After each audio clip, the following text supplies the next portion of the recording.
ప్రజాప్రభుత్వం అధికారంలోకి వచ్చిన 2 ఏళ్లలోనే ఎన్నో ప్రభుత్వ పథకాలను కూడా తీసుకురావడం జరిగింది. మీ అందరికీ కూడా తెలుసు.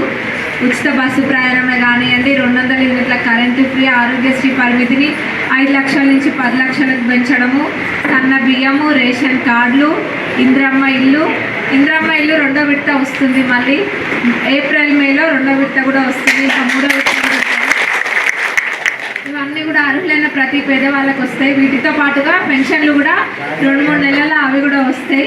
మరి ఒకదాని తర్వాత ఒకటి అన్నీ కూడా చేసుకుంటూ వస్తున్నాము. ఇప్పటికే 2000 కోట్లకు పైబడి అభివృద్ధి మన పాలకుర్తి నియోజకవర్గానికి కూడా తెచ్చుకున్నాము.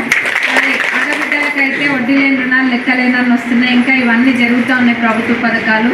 కొడకండ్లలో ఇంటిగ్రేటెడ్ స్కూల్ కొడకండ్లలోనే పెట్టించాం. పాలకుర్తి చెన్నూరు రిజర్వాయర్ అదొకటి, అది కూడా శాంక్షన్ అవ్వడం జరిగింది. అంటే కొడకండ్లకే మొత్తం ఇదొక ఎడ్యుకేషన్ హబ్ లెక్క అయిపోయింది. 200 కోట్లకు పైబడి అది ఇంటిగ్రేటెడ్